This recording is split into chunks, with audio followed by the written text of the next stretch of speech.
కొన్ని సందర్భాల్లో మన బ్రతుకులో మన చుట్టూతో ఉన్న పరిస్థితులు మనల్ని ఎట్లా రేపుతాయో తెలుసా? ఎంతకాలం నువ్వు కష్టపడ్డా నీ అప్పుల బాధ తీరదు, నీ డబ్బంతా వడ్డీకే కట్టాలి. ఈ బ్రతుకు నువ్వు బ్రతికే కంటే ఊరేసుకొని చచ్చిపోతే పోయిద్దిగా. ఎందుకు ఈ బ్రతుకు బ్రతకాలి?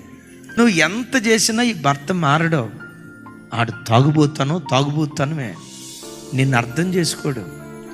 ఈ సూటిపోటి మాటలతో మానసికంగా నువ్వు బాధ అనుభవించే కంటే ఎందుకు ఈ బాధ? చచ్చిపోతే పోయిద్దిగా. కొన్నిసార్లు శరీరంలో కుదర్చజాలని రోగం, ఎందుకు ఈ బ్రతుకుతో చచ్చిపోతే పోయిద్ది కదా.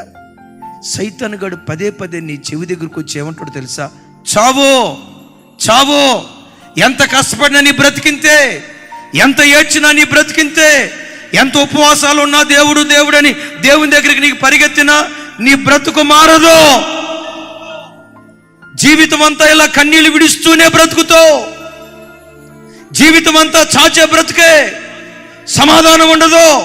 మీ మధ్యలో ఎప్పుడు అనైక్యత ఉంటుంది. ఈ కన్నీళ్ళు అనుభవించే కంటే నువ్వు చస్తే పోయింది కదా అని సాతాను నీ చెవుల దగ్గరకు వచ్చి చావు అంటాడు. మీలో ఎవరి జీవితంలోనైనా కలిగిన సమస్యలను బట్టి చస్తే బాగుండో ఆలోచన నీకు వచ్చిందా? అందుకని ఈరోజు దేవుడు నీతో మాట్లాడుతున్నాడు. నేను ఖచ్చితంగా ఈ మాట చెప్పగలను. కొంతకాలం ఓర్చుకో, కొంతకాలం సహనంతో ఎదురు చూడు. అలాంటి మరణకరమైన పరిస్థితులు నీ చుట్టూ ఆవరించినప్పుడు నీ ఆయుధం ఏంటో తెలుసా? ప్రార్థనే.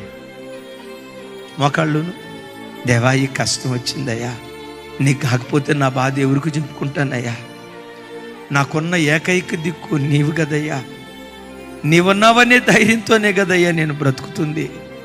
నువ్వు ముఖం చాటేస్తే, నా ప్రార్థనకు నువ్వు జవాబు ఇవ్వకపోతే, నా కన్నీళ్లు నువ్వు తొడకపోతే, నా గుండె చప్పుడు నేను ఎవరికి చెప్తానయ్యా, నాకున్న ఏకైక దిక్కు నీవేనయ్యా అని ఆయన కాళ్ళు పట్టుకొని ఎంత ఏడవాలో అక్కేడాడు.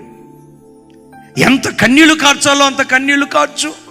యేసయ్య పాదాలు నీ కన్నీళ్లతో తడపగలిగితే, యేసయ్య పాదాలు ఉపవాస ప్రార్థనతో ఆయన పాదాలు నీ కన్నీళ్లతో తడపగలిగితే, ప్రార్థన మరణాన్ని జీవంగా మారుస్తుంది.